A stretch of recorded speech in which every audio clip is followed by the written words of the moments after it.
What up, y'all? It's the Momentum Podcast.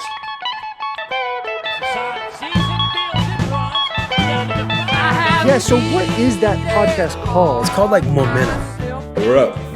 What up, boys? Let's go. Hey, welcome. Oh, first of all, congrats on the dub a few days ago, J-Matt. Y'all were in Germany, right?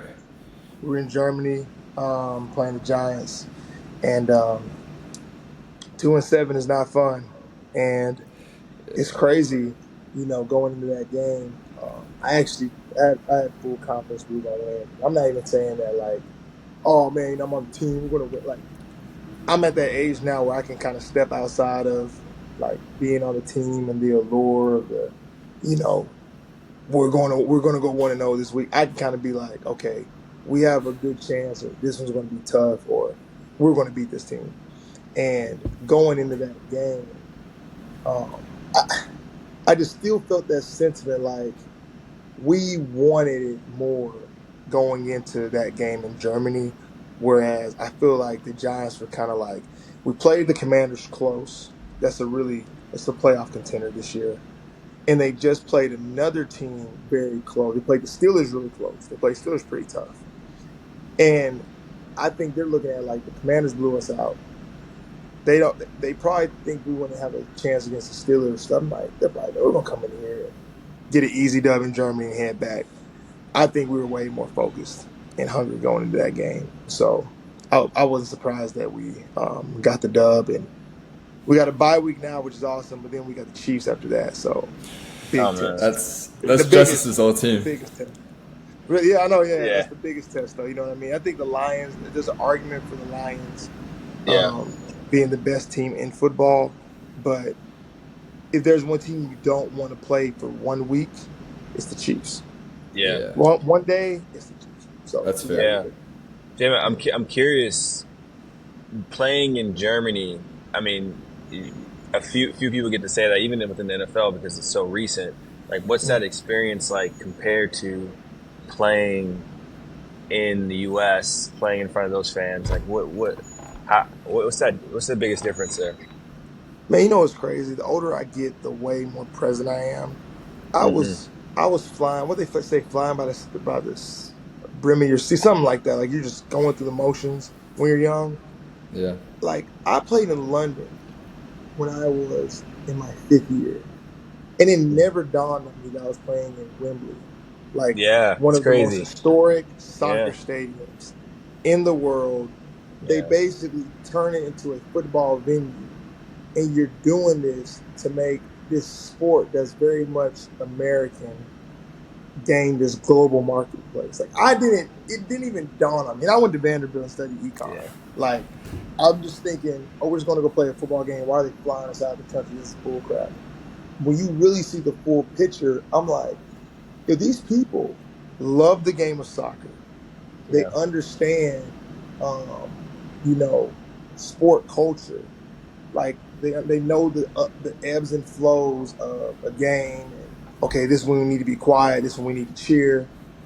The atmosphere was crazy because of that. Like the fans, like in the NFL, dude, it's hit or miss with whether fans are engaged or not. In soccer overseas, you never have that problem. It's a lifestyle. So like when there was a big hit, I mean, ooh, it was like across. So it's like kind of a college atmosphere, more like a SEC in the South kind of vibe. Atmosphere, SEC, under the lights is crazy, man. Like, wow. And then there was one part where it was so crazy. They were playing, Country Road, Take Me Home, like during the timeout. Oh, that's good. And then the second the ref blew the whistle, they cut the music off, and the whole crowd in unison, Country Road. Whoa. Like it's over you, bro. And everybody is singing it in unison, man. They did that to that Sweet Caroline. Wow. I wanna know, would you be my? I mean, the atmosphere.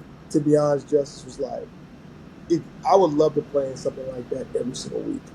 Honestly, wow. Like the Jaguars are pretty much London's team now. Like the Jaguars played in back-to-back games in London this year. Yeah. Like I feel like they're like, no, we're like somewhat the London Jaguars. They love it to go. They love going out there because of how they're treated, and so I wouldn't be surprised if how you have like obviously like Hawaii is like an actual college team. I wouldn't be surprised if London got an NFL team in about a decade or so. Wow. I would not be surprised at all. That's I mean, marketing wise, there's a lot of money out there. You just go into Europe, and then they have the ELF, that European league. Like I heard from some of my boys that play in the German league, that they get more people in attendance than like all the CFL games. Like Germans love football, which I had no idea. Football. Like they love American football. And if you really think about it, like obviously you gotta assume like the travel is going to be hardest on the London team because they're going to have to be the ones for like 8 away games. You know what I'm saying? Going across. But if you stack the away games, let's say it's going to be an 18-game season soon. So if you have how the NBA, you have a road trip where you play 4 games on the road and you knock them out. I could see them doing that. Because essentially, the way we do it is whenever we play overseas, you fly there at night. So you use a night of sleep as your night. You're just in flight. And then by the time you wake up the next day, you get off the plane. They give you massages. We'll do yoga. You have a pool workout. And then you have a walkthrough. And then you're pretty much back on your rhythm by the next day. So I've never, we played in London. I went for 90-some yards. Let's go. Are y'all able to explore the city much in like Munich or when y'all go to London or anything? You can. It's all about what you're trying to do. Y'all know how that is, man. Even when I went to London, I was married, but I think we had like one child at the time. He had Josiah, but I still am just like super focused on ball anyway. So I'm always like, hold on, we're coming out here. And these guys on my team aren't focused. I know this other team's not focused. So I'm about to eat. I'm going to use this to my advantage. Yeah. But now, more than anything, like this time, my parents came, my wife came out. Like, I'm chilling. Yeah, that's different. It's married a man. Business trip, man. Business is business, bro. Yeah. Ain't nothing like that for me.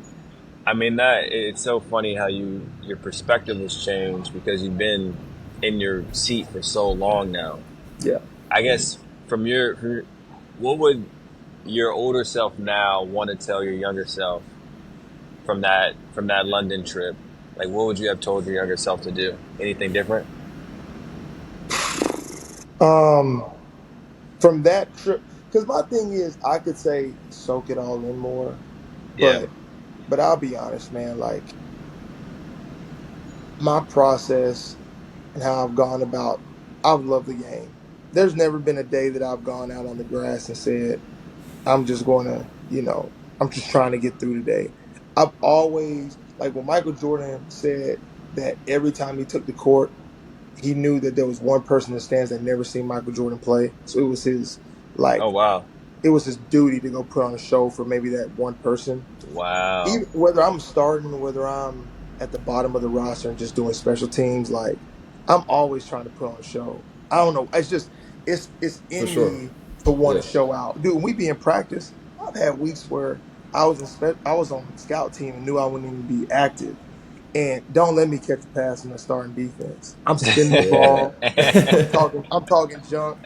I'm staring down the game like, come on, man, you need to activate me. You know, like it's the man. Like I've never not felt like if I'm able-bodied and I strap up the cleats, I'm active, bro. I love doing this, man. And so I don't think there's anything.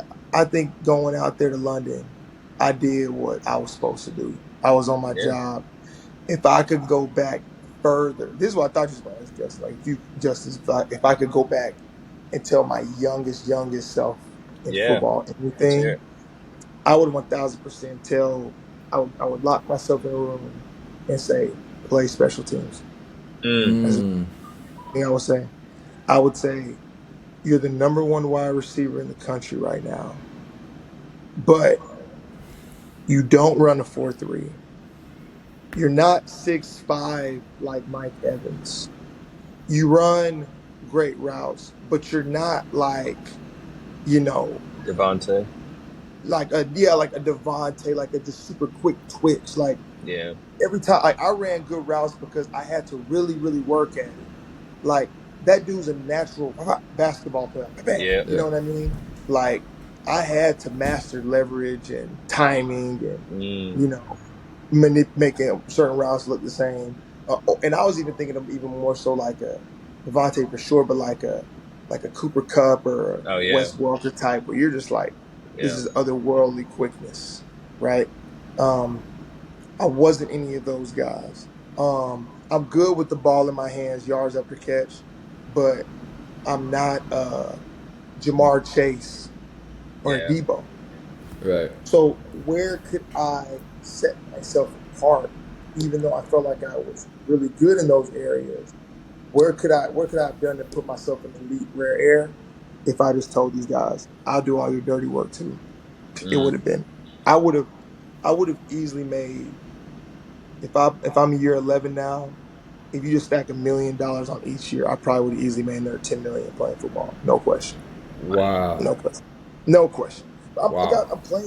I'm playing special teams now, Right. and I got my first tackle on kickoff last week. Um, Let's playing go. team. It It's like, feels but it's only different. my bro, guys. It's really my only like my third game doing this. But Yeah. the last couple of preseasons, what's kind of kept me in the league is I have this large amount of production from the beginning of my career. So people know if there's a situation where he has to play, he can go out You can there go and do ball. it. Yeah. Right? Like even this preseason, everybody gets a chance to play in preseason. 7 targets, 7 catches, a touchdown. So they're like, okay, he can still play Wow. football. Yeah. But we draft guys and we paid other guys to start in these positions, right? Yeah. If you're going to get a helmet and shoulder pads in your locker on Sunday, you have to be good on teams. And dude, I'm telling you, like, with only doing teams seriously for the last like 3 years, like really learning it, I Mm-hmm. could be dominating this Yeah. easily. Absolutely. Absolutely. I mean, gunner, PP, um, front line and kickoff return, punt return. Man. Like I That's missed justice right there. that's just right. Yeah, You yeah, speak back you there. speaking my language right now. Bro, I'm I'm getting Yeah. telling excited. you, dude. I was talking to Junior Sherrill today, Oh yeah. Yeah. and I think this kid's got a lot of talent. He does, Yeah. Mm. but he's got 300 yards this year, 3 touchdowns. He caught the fourth down catch versus Mm-hmm. Bama. Yeah. It's a Yep. crazy catch, and he caught the one in the back of the end zone versus Texas like this. Like Mm-hmm. the kid's a baller, but if you're having years where you're going for 300 yards, it's just the fact it's going to be hard for him. So I'm hoping he can have 1,000 yard, 1,200 yard season next year. Yep. Give him some draft stock. I was like, bro, you're going to probably be the number 1 next year. Play gunner. Yeah. Trust me. Just more value. Yeah. For sure. Trent. Yeah. Trent Sherfield.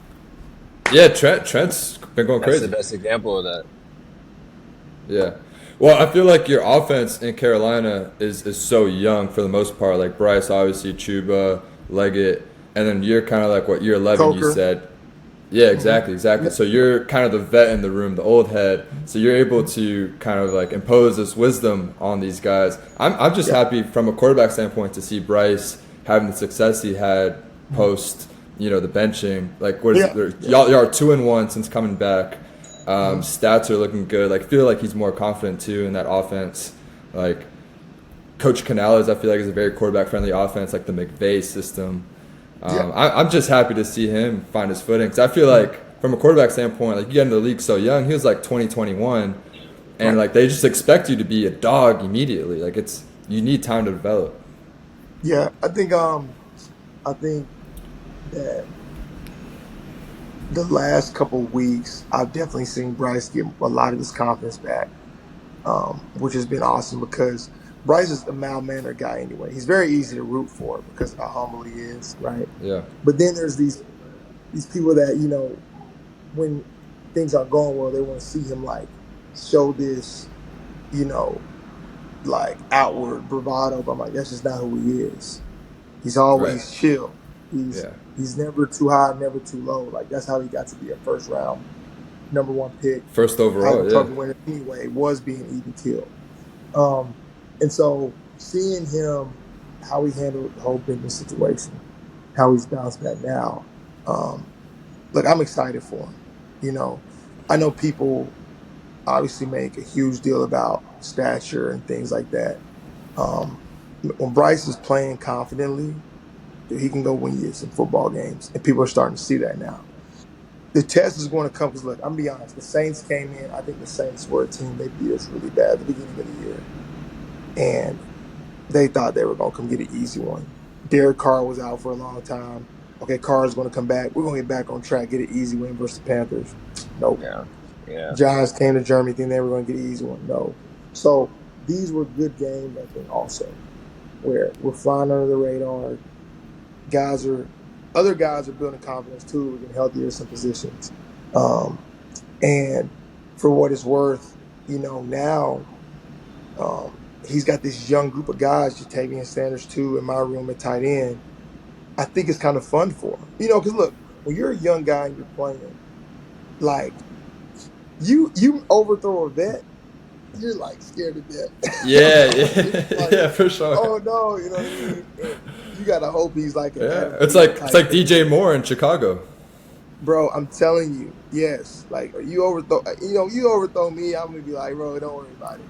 But it's a lot easier, I think, when you're going to this game. Like Jalen Coker, Xavier Leggett, they're just as nervous as Bryce is to do well. So I think he's around guys that he has a little bit more cover because they're all in it together. It feels like nothing that's good for him. So yeah, no, absolutely. There's this thing I saw on Twitter. I got to ask you too. So LeSean McCoy said that y'all had a rap battle in the locker room. LeSean said he won. We gotta get to the bottom of this. What happened? Okay. You saw how LeSean said he won, right? Yeah. He was like, he did not sound confident at all. He was like, I won. Yeah. bro, look. I'll tell y'all the story. Then I I guess y'all's audience is mostly for Vanderbilt. Like, I know y'all want to talk Vanderbilt football too. Yeah, for sure. You know what I'm saying? We'll get to that after. Yeah.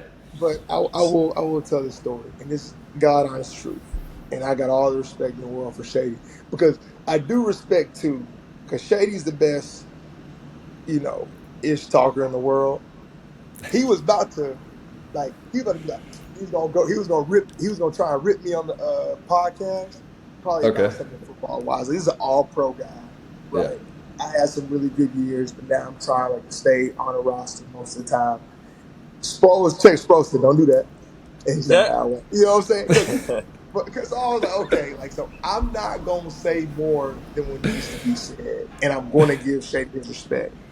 What happened was Shady and a bunch of guys in the locker room have Freestyle Fridays, right? Ooh, and Brandon Boykin was on the team too. And there was one Friday where they both had a battle and they were going against each other. And I'm listening. I'm like, that wasn't that good.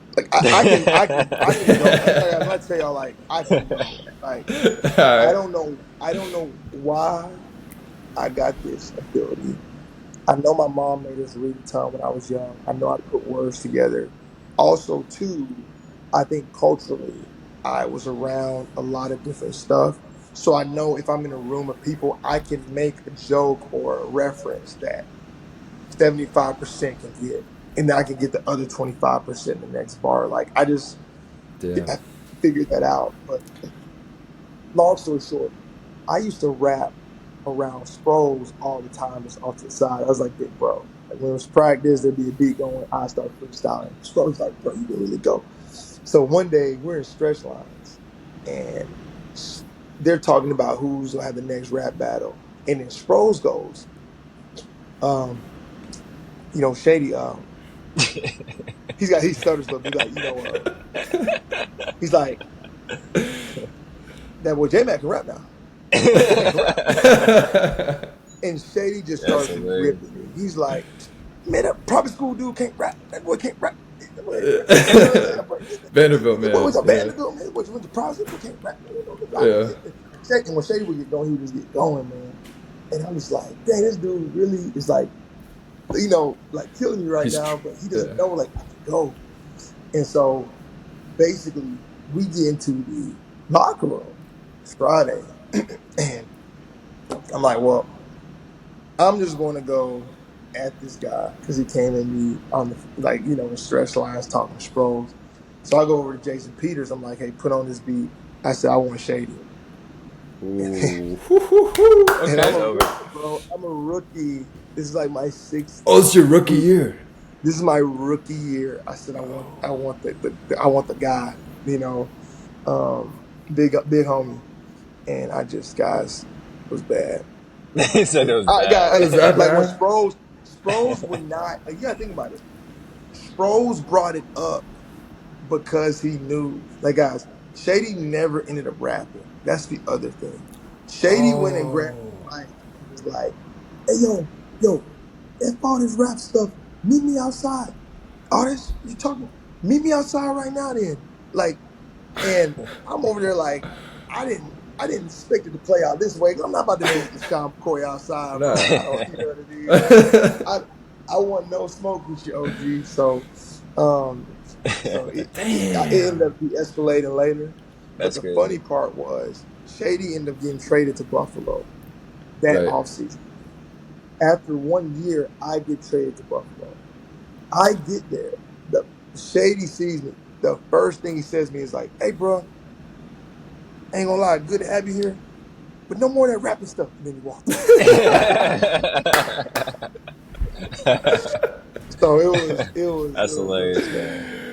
I feel like that's when you know crazy. you beat someone, when they can't even Yeah, give anything back. It was like Yeah. I will say, and like I said, I don't really believe it. This was in the spirit of rap. Okay, so you gotta remember, there's a lot of in the spirit of rap, but Yeah. I know that I said like there was like 6 or 7 these bars I threw in before, and there was at one point where I knew him and Adrian Peterson, they were the 2 top backs in the NFL at this point. sure. Like literally, like LeSean Yeah. won the Russian crown, I think, the year before, he had like 1,600, and so I knew he didn't like AP.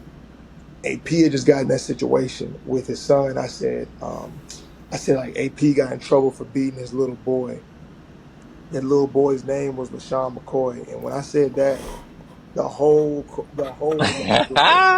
was just like, Yo, that's they was just like, crazy. That is crazy. shoot.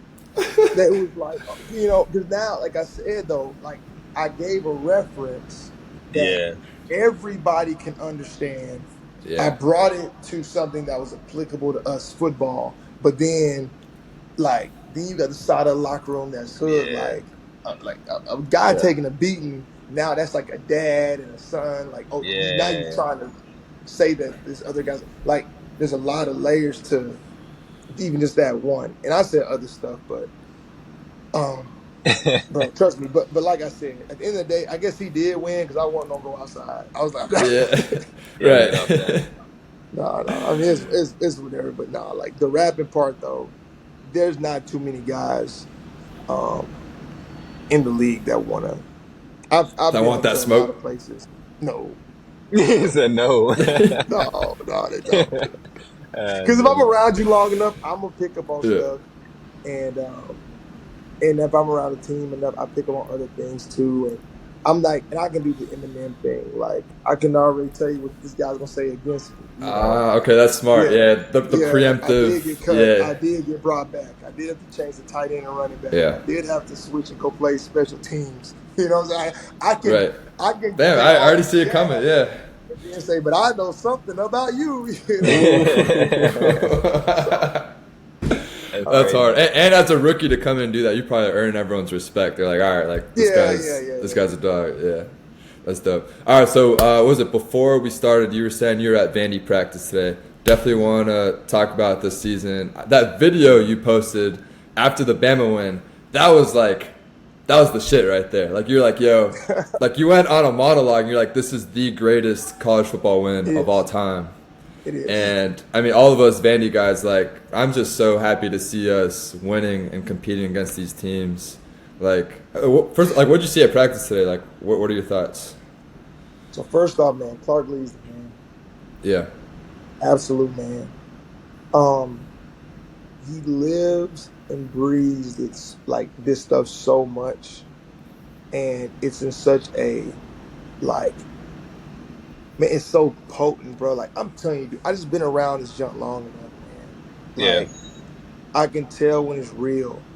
I can tell when a guy's connected with his team, with his staff, with the direction everybody's going. He understands the temperature. I know when a message is getting dull to a team. And he just like there was a point after practice, he's talking to the guys, and he's like, and he could tell this is the end of practice, guys are tired. I've spoken for 2 minutes. He's like, "Are you guys with me?" "Yes, sir." Okay, like he knew Yeah. Yeah. I gotta re-snap. I gotta snap them back in this because they gotta catch this next thing I'm about to say. Like, dude, like the dude's locked in. So we also talked a little bit in practice, and he's just asking me questions. Where are you at with your career? Like, what's something that you learned in the last couple of years that you think these guys need to know? Um, like, okay, and then I'd say something. He's like, okay, I want you to share that with them. I Wow. think that's Yeah. because some of the things that were applicable to me when I was a college athlete, if I go share that with college athletes nowadays, that might not be enough in the Yeah. NIL era. He's Yeah. like, no, what you said right there, that's the seed that needs to be planted. So I love a guy when I can tell like this guy, this team is so much a part of him, and he is a part of it. He's not trying to jump ship. This isn't a stepping stone for him. Yeah. This isn't a place that he had to come to because he got fired from a big job. Like, Yeah. no, this Clark Lee is Vanderbilt. Vanderbilt's Clark Lee. That's one thing.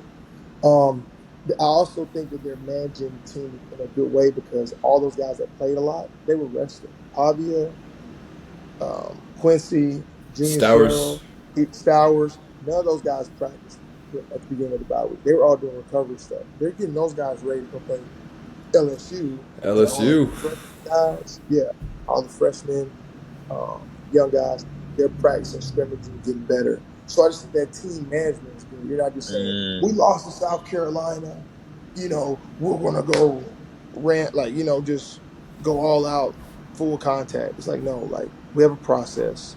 Yeah. There's a way we're Mm. gonna do things, and we're gonna trust it, whether we win or whether we lose. And so I just think that those were a couple things the young guys practice super hard. I can tell when people are competing for something real Yeah. Yeah. and when they believe.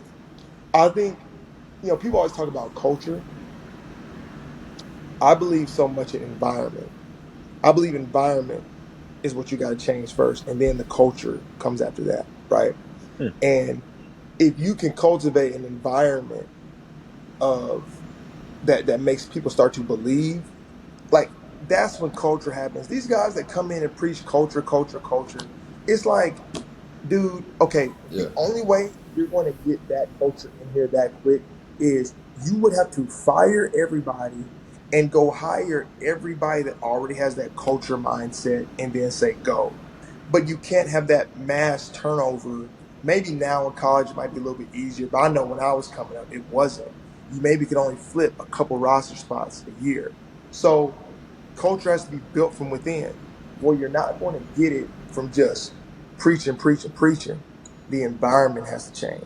You have to now say, okay, like we are going to change the way we take care of our locker room. Let's actually go get the guys better food. Let's Yeah. show them that we care. Okay, well, if the coach, if we know the coaches care, shoot, we want to get back to the coaches. Give them a better weight room staff, weight room program. Have smoothies waiting for them when they leave the field. So Yeah. now they feel like the work they just put in is rewarded. There's little Mm. things where once you elevate the environment, it makes guys start to even think like, well, maybe we are better than, you know, what people think because this is better. Then you Yeah. start practicing, you start making plays, and then before you know it, you're like, well, we're up against Bama and there's 4 minutes left. Yeah. Once you start stacking wins like that, that's when the belief is there. Yeah. So right now at Vanderbilt, they believe. They do. Like at Vanderbilt, they believe. So now, what is the main thing that matters now? It's execution. Is now it's closing the margins. That's all me and Clark talk about.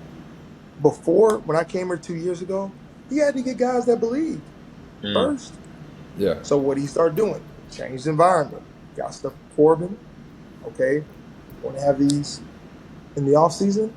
Everybody's going to wear a shirt that just says Vanderbilt. Doesn't have their names on it. Mm. You know, like we're one. We're Yeah. called Team One. What's Team Yeah. One mean? All those other Vanderbilt teams before us don't matter. This is our first year doing this thing. Yeah. Yeah. Every year is Team Two. Like these are things that change environment, and before you know it, belief is there, and now it's just about execution. Wow. And if they execute good, they'll win games. Like think about it. Going into if you go watch a Vanderbilt game now, when they go play an SEC team, you're honestly like, well, if we win the turnover battle and the explosive play battle, we'll win the game. Yeah. That's football. Yeah. Right. Before Vanderbilt could win the turnover battle, you're like, it ain't gonna matter. Yeah. We're gonna end up losing Nah. this game. Yeah. No, not at all. So, Not at all. So to see us at the place now, I'm like, oh my gosh, this is a real football program. We're going to go play LSU at LSU. And when people say, what do you think y'all need to do to win? I say, same thing any other team needs to do to win. They better not turn the ball over. They got to control the line of scrimmage. And they can't give up as many explosive plays as they get. If they do that, they'll win. Yeah. Yeah. I mean, there's a scenario where we can win out. Like, I think we could beat UT and LSU, which is crazy to say. Yeah. Like, last spring, just like speaking to kind of like the NIL stuff and like where we sit with that, like, I was scared to death about what this season would look like because everyone left. Like, our best receiver, Will Shepherd, goes to Colorado. All three scholarship quarterbacks leave. I've never seen anything like that. LSU, TCU, and Colorado. Starting linebackers, everyone's gone. I'm like, and I was there in the spring. I was asking some of the guys, like, what's going on? They're like, a lot of it is like, hey, I'm not going to turn down a few $100,000 to go here, and we're losing. But then maybe, like you talking about the belief thing, now I'm thinking maybe that was for the best because incoming comes Pavia, Stour, like these gritty dudes who maybe don't care about all that other stuff. And sometimes in football that works better, you know? Dude, number one, I truly believe this. The guy who approaches a situation with the most gratitude is always going to win. Yeah. Every time. If I put two guys side by side and one guy feels entitled and one guy feels like this is the best opportunity I've ever gotten in the world, which guy's going to end up winning? Absolutely. Yeah, the latter. So I'm not going to name names or say who, but I will say this. There were probably some guys in that core guys that left Vandy that had probably grown weary of the black and gold, and they didn't see the beauty and what it represented anymore. So they're just not going to be great for the locker room. That doesn't even mean they're not great guys. They're just not great for that locker room. Right. They're better suited going somewhere else where they do treat that like it's the best thing since sliced bread. So if you can get guys in there every year that actually want to be there, dude, man, like some of these things that get passed down from coaches, like there's a reason some of these ideas last so long. It's because it's true. Like it's time and time again. Okay, well, if we can just get a few guys to truly believe in what we're doing and working hard every day, we'll give ourselves a chance to win on game days. I think this group is that group of guys. Like, I mean, and think about it. Like, Mo, you had one of the bigger wins in Vanderbilt recent memory too, when you got a chance to start at quarterback. Okay, up until that game that you started, you knew that you could go out there and do that. Absolutely. Right. It was just people didn't let you. The powers that be gave those opportunities to somebody else. Okay? There's a bunch of guys in college football that are like that. That are more than capable of going out there and winning a big game or being a part of winning a big game. But this guy's got this many stars.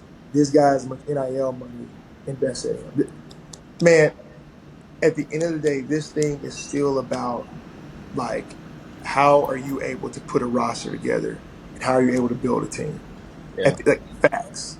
And they did the best job in 2024 of building a Vanderbilt football team. A team that fit Vanderbilt culture and now is building an identity for moving forward. So, you know, I'm just proud because I knew we had that when I was there. I saw some teams have spurts of that since I've been gone. Never in my wildest dreams did I ever think that I'd see Vanderbilt be #1 Alabama. I know. Yeah, that's crazy. Still to even think about. Just to repeat that out loud. That's crazy. I'm at practice and I'm literally looking at these dudes like they're the Beatles. I'm like, yo, Alabama. It didn't feel real. It was the craziest thing ever. Yo, I'm looking at them like, and I told him, I said, guys, I don't even want y'all to know how proud y'all are because y'all might get uncomfortable. Like, I don't want to make it. Right. I don't want to make you guys uncomfortable with how proud I am. Right. And we were all happy, but who was happier than Nephi? Just being vindicated. that was the greatest day of his life. I mean, that was tremendous. Dude, right there. The memes. How funny were the memes? Bro, do you know how many people know him? Oh yeah, he's world famous. And this is not anything to be for us to brag about, guys. I'm telling you right now. Do you realize what that Vanderbilt Alabama game did? It gave us a new identity. Yeah. Before that game, if you Googled Vanderbilt football, Sarah Fuller came up. Yeah. Bro, don't even remind me, dog. No, we don't gotta. I'm not trying to offend nobody. No, you're good. Yeah. We gotta keep it real. Yeah, it's terrible. There's too much work to have been put in for whenever I go somewhere, people knew that I played at Vanderbilt. The first thing you say is, "Oh, you guys have the girl kicker." I'm like, yeah, that was like one game in the pandemic. Like, what are we talking about? So you got that, and then the other one's just funny as people be like, "You there with that guy said that Bama you're next?" Like that was like, yeah. I get that so much. NFL locker rooms too. Yeah, you're probably getting clowned, but you got your rap battle skills, so you can always clap back. Oh yeah. No. If it comes to that, then it's over. Yeah. But now it's like, oh, Vanderbilt. Oh yeah, they beat #1 Bama and carry the goalpost down Broadway. That's who we are now. I like that. Yeah. We're the goalpost carriers now. Hey, let's go. You think it's gonna be sweet? We'll beat every team in your state. And the best, honestly, J-Matt, I think the best part of all of that wasn't that we were satisfied with the win. Because before, like when Justice and I were there, it was like, we win 6 games. This is a tremendous season. And that to me always bothered me as a competitor. It's like, we're okay with being mediocre. That literally is the definition of mediocre, is going 6-6. We won half our games and we're all celebrating. Clark Lee, one of the first things he said in the post-game press conference was, this was great, obviously, but we're not satisfied, and this is the very beginning. If that's the very first thing you say, that tells me your mentality is right. Like, we're trying to win conference championships, right? Like, we're not trying to win one game here. We're not trying to be bowl eligible. That's stupid. Like, that always bothered me about it. Yeah, he expected to win that game. He planned to win that game. And he had no plan how to to be unfocused and celebrate. So he's like, I'm gonna treat y'all like you're any other team. Right. He's dead on, man. I think Vanderbilt's more than equipped to be a contender in the new college football landscape. Yeah. It's the NIL days. Like a team like Colorado can flip like that. You know what I'm saying? A team like Texas can come into the SEC and dominate. Indiana's undefeated. Right. Like, come on. Out of nowhere. Yeah. I see our case study. I want to see what you think about this as like those hardball Stanford years, right? Because the excuse with Vandy is always like academics, right? Okay. Harbaugh found a way to found the guys who wanted to play there. That's your competitive advantage, right? And we have Nashville as the city, right? Would you rather be in Oxford, Mississippi, or Nashville, Tennessee? Like you saw how lit Broadway was. Hold on. Yeah. Oxford's Well, not yeah, that you're bad. right. You're right. Oxford's not. Man, with Yeah. that powder blue, that was my favorite Yeah. college experience. But go ahead. Sorry. That Nashville's that cool. was a cool atmosphere. Yeah, But it's Nashville, bro. So like, yeah, if Yeah, you could sell yeah. those things, like, One thing I about Oxford is you ain't living in Oxford once you're done playing. I'm out that's fair. with a You out, quickness. right? So Yeah. With a Pavia might quickness. build a house on the lake out here when he done. You know what Oh I'm saying? If yeah, he play his card, if he 100%. get they give him another year, he might be mayor. You know what I Man, mean? And he So might get another year too. I hope he does. Yeah. But no, guys, I'm be honest, man. Like I love where the program's headed. This is still the SEC, so it's going to be tough. Like Yeah. we just saw Georgia lose to Ole Miss. I mean, it's crazy. But with a 12-team playoff, it's anything can opportunities. happen. Yeah, Yeah. There's opportunities, and I want somebody at the helm that believes. Clark believes, bro. Like he believes. Like he ain't up there. Like how can we go 6-6? He's not. He ain't Yeah. wired like that. He sees those other SEC teams and he hates them. He grew up in Nashville, went to NBA, went to Vanderbilt. He hates yeah. them guys. I like that. I hated the other SEC school. You ain't offer me, forget you. Yeah. Like I want somebody at the helm that's like that. I believe Clark has that mindset. So I'm more than thrilled with it. Hell yeah. Let's Yeah. ride. Yeah. Justice, I know you gotta head out the top of the hour, right? Yeah. Yeah, I gotta head out the top of the hour, but there's two things I want to say. One, when you talk about team one, team two, all the teams that came before, it's funny how bonded a lot of us can be because of the shared experience that we had at Vanderbilt.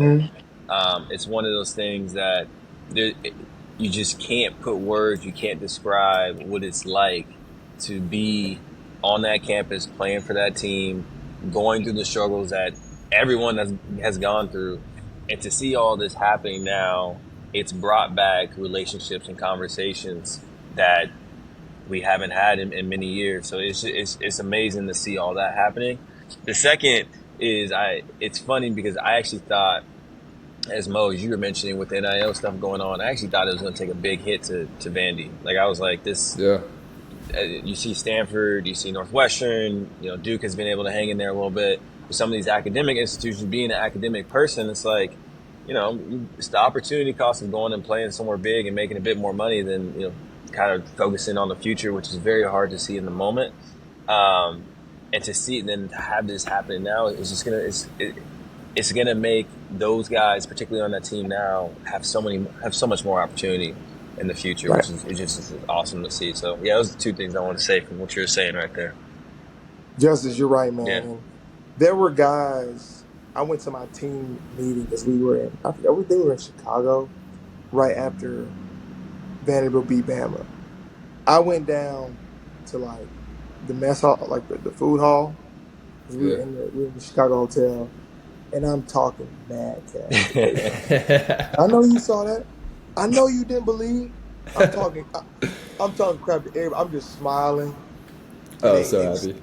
and people were so sorry. It's like, dang, Jay, man, you act like you played. I'm like, shut up. You don't get it. you don't get it. Yeah. You don't get it. You I don't said, get it. hey, everybody, look at that hater over there, bro. They was mad at me, but I'm like, you don't get it. You don't get No. it. You went to a school and you were just a number. Yeah, They'd won national titles before. You were just another cog in the wheel to hopefully do another one. No, that's it. all of us helped build this thing. Exactly. All of us took Absolutely. the lumps and took the chance of going to the place that people called the doormat of the SEC and did everything we could to change it. And to see some of those seeds begin that got planted a long time ago take root like that. That's exactly it. One of our own is the coach, and Damn. they go That's win it. that game. Like, bro, Goosebumps. that puts something for all of us. And if you don't get it, it ain't for you to get. Yeah. It Yeah. ain't for you to get. That's like you being that person that sees somebody happy across the street and you like, what they happy about? Something wrong with you. Don't worry about it. Don't worry Yeah, about don't why I'm worry. happy. Don't worry about it. It's because the people that get it, I promise you, I call any Vanderbilt Commodore alumni right now. And I Yeah. just say, hey man, That Bama game was crazy, dude. Like, I mean, Man. they'll probably talk about it. Like, yo, isn't that crazy? So, nah, Yeah. man, guys, I appreciate y'all having me on for sure. I mean, this is awesome. We gotta do this again. Like, if this one, most people think I have a lot of time on the bye week, but when I have off time, I gotta tap in with the fam, man. Like, I Yeah. took my Of kids to course. school today, picked them up, soccer Wow. practice. It was my wife's birthday a few days ago, so got the massage therapist to come over to the house, make her feel pampered and special. And so once she's done with that, I got to give her my undivided. She's got a million things she wants to tell me about that's probably going on in life. So, Of course. just trying to be present, boys. Yeah. Trying to No, thank you for taking the time, brother. You're a legend in every way of the word, and so I can't thank you enough, brother. Like I literally watched you. I was probably like middle school, high school, like going crazy at Vandy, and that was like my first perception of the school. And so like those years, like you with Franklin, like winning those games, like played a big role even in me going there. And so you're a great ambassador for the school, brother. You're a legend. So I just want to thank you again, brother. We all got to link up sometime in Nashville too. We do, man. I appreciate you. I appreciate the way both of you brothers carry yourselves. Mo, I've always been a fan from afar of just the man that you are. Justice, you guys, you're awesome too. I got some single friends that are girls. If y'all don't have anybody, Whew. you guys are. Hey, shoot him my way, J Matt. Let's go. Y'all are top notch. Yeah. I'll tell you guys off the podcast. But then also too, man, guys, just keep going, bro. Like, I'm 32 years old. I still love what I do every day. Yeah. I love it. I love playing the game. I love my wife. I love my kids. I'm blessed. So whatever you guys are doing, wherever y'all are working at, man, keep God first, number one, and go at it 1,000%. Man, you guys got the light. Y'all got the light. So I'm pulling for y'all. And let's do this again. Let's do this. Of course. Again, for sure. Anytime. All right, Thank you, boys. Appreciate it, J-Matt. Anchor down. Anchor down. If y'all, all right, fellas.